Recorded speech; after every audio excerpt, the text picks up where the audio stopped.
Damage is done. All I want is a conversation. You ever play a game and think, this should be a movie? Well, some games, like Dispatch, were written like films.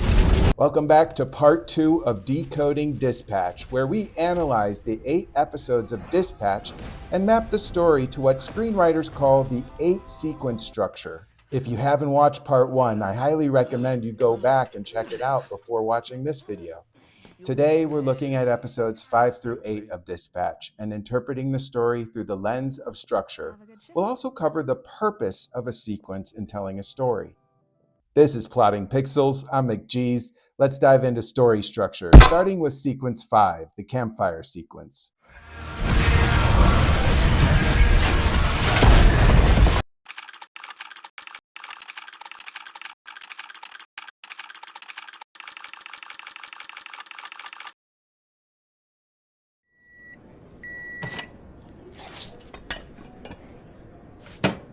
Maybe he's got an iron stomach. Do we know anybody like that? Super digestion? The glutonator, but I don't know. That guy weighed like 1,000 pounds. Hey, Robert, did you recently lose like 700 pounds? First off, you're either shit at math or you think I'm like 300 pounds. I am not. I go to the gym and I work hard. Secondly, what are you talking about? There's a pool going around on which superhero you used to be. The campfire sequence is the subplot sequence. It's the moment in the film where all the characters sit around the campfire, so to speak, and regroup. For the first time, we might leave our protagonist's direct lead to focus on other characters. This is where we let the world breathe and build tension by stepping away from the main fire. You would do that. Kill Shroud. Because you might get the chance. And you don't want to go in there having to think about it. You gotta know. We don't kill people. We're the good guys. That's a good guy answer. In Dispatch, episode 4 ends with a happy midpoint. So sequence 5 has to reestablish conflict and demonstrate how the protagonist, Robert Robertson, still hasn't fully completed his goal. He wants to prove that he can lead the team and honor his father's legacy, but what he really needs is to fall in love because he feels alone. Was that less of a mistake than the first one? A little bit. I'll take a little bit. As this is the subplot sequence, this could be a good time to insert a flashback, like the memory Robert has of fighting Flambe back when he was Mecha Man. Mecha Man, it's not worth it! When using a flashback, you have to make sure it correlates with the present-day story. And Dispatch bridges their flashback with Flambe having a moment with Robert in the gym.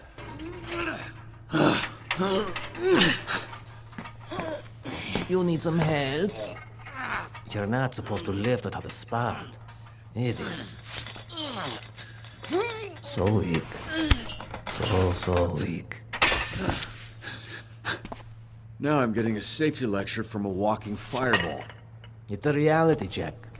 Normies need babysitters, so you don't hurt yourself thinking you're a hero. Man, I am so fucking strong. Thank you for being my babysitter. I will be more careful next time. Fuck off.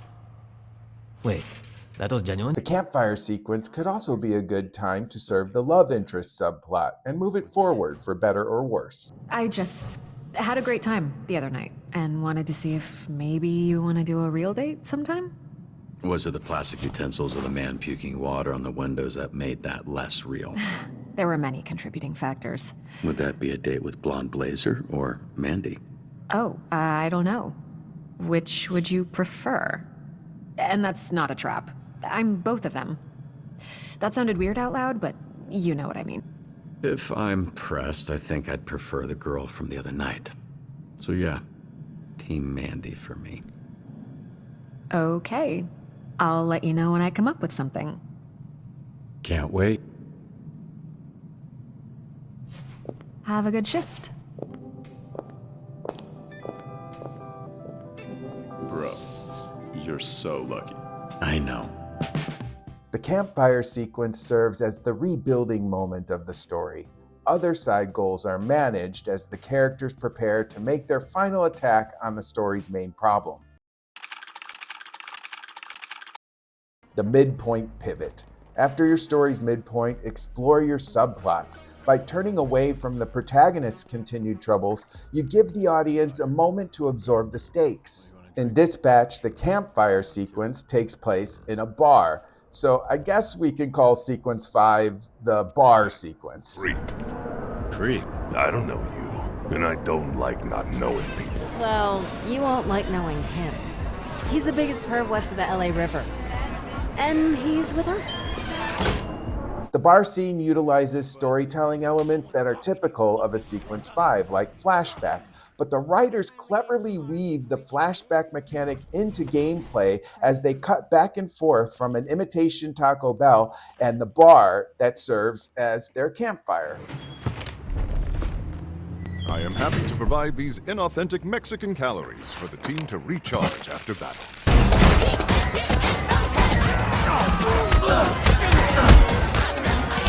Sorry, boy. He's only busting dead! You wash your hands after touching all them filthy nutsacks? The campfire sequence ends with the team coming together by revealing their real names, serving the overall goal of the protagonist to get the team to bond. Yeah, we know this Robert guy is a front. Who are you? Really? You're right. It's a front. This guy, Robert, is a mask. He's not real. He's the guy who sits behind his desk, biding his time, dreaming of the day he gets back in the fight. I haven't told you who I was because I'm kind of starting to like you all, and I'm not sure you're gonna like the real me. But the difference between this team getting by and this team being great is trust. So you should get to know the real me. I'm Mecha Man. It is you. You little shit.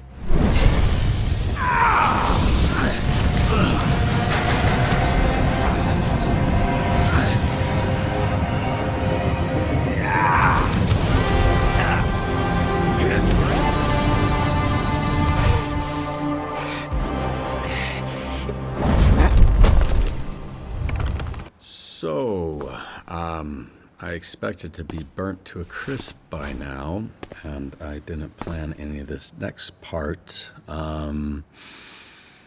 Anybody else got something to say? My name's Courtney. Nice to meet you, Courtney. Katan-Ur was the name given to me on my planet. When I first arrived on Earth, the ladies at the Nordstrom rack I worked at called me Dumpy due to my large posterior. You may call me either. Janelle. I'm Alice. Bruno. Malevola. Your last name's Gibb? My name's Colin. So, what now? There's still conflict in the team. The team is bonded, but will it carry over into sequence 6, the final attack of the protagonist's problem? Can they finish the fight? Heroes don't start fights. You finish them.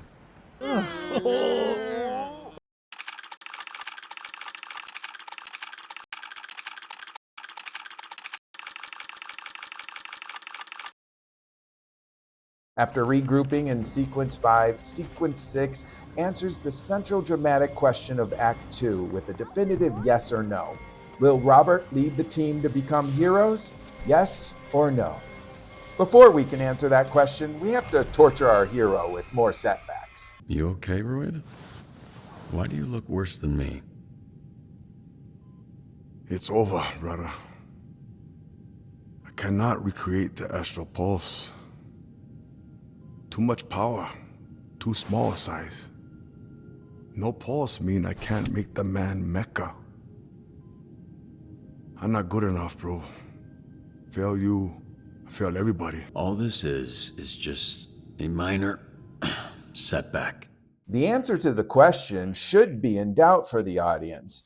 The team has come together, but there's still conflict, especially between Chase and Invisigal. Everyone else okay? Invisigal? Fine. One thing she's good at is disappearing when people get hurt. What's your deal with her? You give everyone shit, but it always seems extra with Vizzy. She's a liability. And one of us needs to be objective when it's clear something's going on between the two of you. Doubt the final attack. If your hero doubts themselves, then the audience will doubt the outcome of your hero's Act 2 goal. I mean, it feels like for the first time in a long time, I can see a life without Mecha Man. Which I'm sure you would appreciate. Been nice that we get to spend more time together, right? The Z team might fuck up for a while, but at some point, they're gonna get good. Just when it seems Robert has brought the team together, there is still doubt.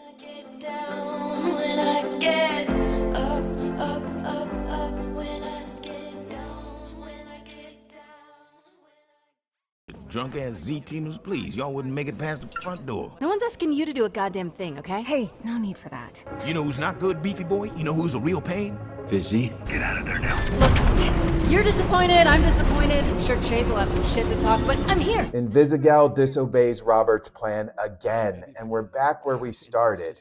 Doubt will lead both the hero and the audience to the low point. Sequence 6 culminates in a low point, but the kind of low point depends on the story's ending. For writers, identifying the low point is like seeing the ending early. If the ending is sad, then the low point is a false peak. Things are going deceptively well, setting up a massive fail at the end. However, if the ending is happy, then the low point will completely wreck the protagonist. No. Hey, Vizzy, stay calm. Your inhaler... A few feet in front of you, okay? You gotta get to it.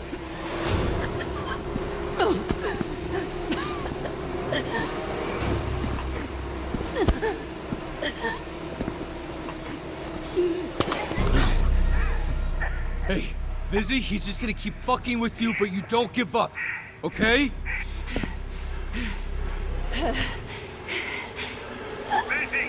Vizzy, you gotta fight. Please. Vizzy, hey, listen to me. You get up. Get up! Keep up. No! Dispatch's episode 6 ends with something that will completely wreck our hero. So you can guess what kind of ending we're going to have. Let's move on to Act 3, where the protagonist suffers a low point, leading to a new goal.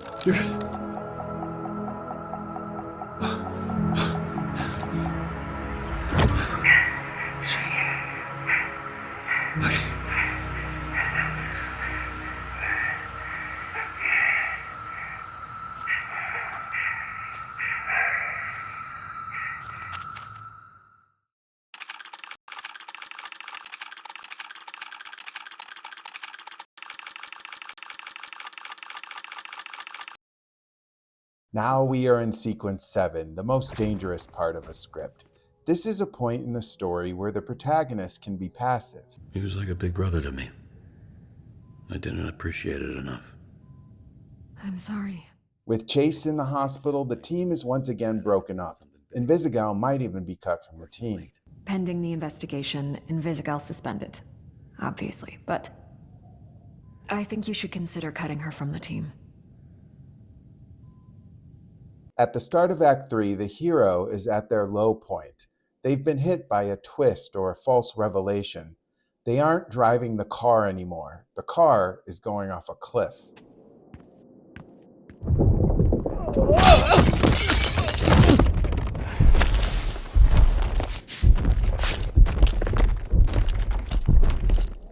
Damn, you went farther than I thought.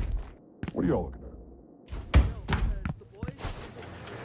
The team is at odds about cutting Invisigal. No matter the choice Robert makes, which is up to the player, the team is no longer unified. We want her out. We voted.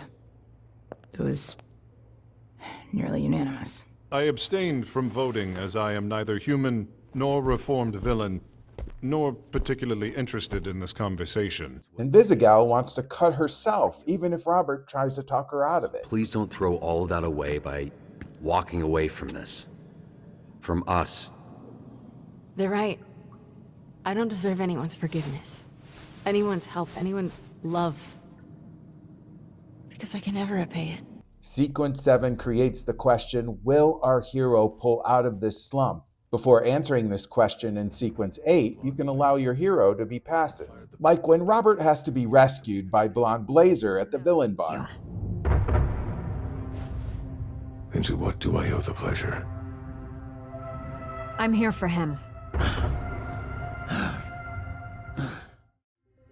I can see I'm outnumbered. That eventually I would fall. But by my read, I'm taking a lot of you with me. So all of you can leave now. Or half of you can die here. You see, the Sequence 7 low point is exactly what forces the new goal in Sequence 8, the climax. In Dispatch, the new goal isn't will Robert unite the team, it's can the team stop the villain Shroud. Now that's a fucking superhero. Chills. Top notch. You made them nervous. First, the team has to pick up the pieces from the low point as the climax begins. Building to the final confrontation with the antagonist, the protagonist makes the final push. For Robert, it's getting back in the Mecha Man suit.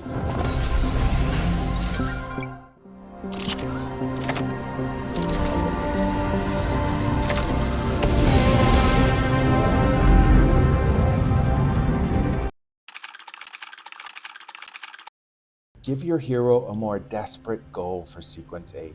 Use the 7th sequence low point to break the hero's spirit so their final triumph feels earned, not inevitable. Oh, this is the premium package. Roy, you really outdid yourself. The man is Mecha again.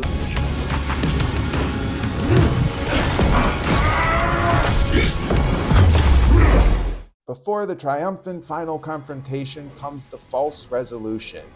You think the villain is defeated, but wait. One last standoff.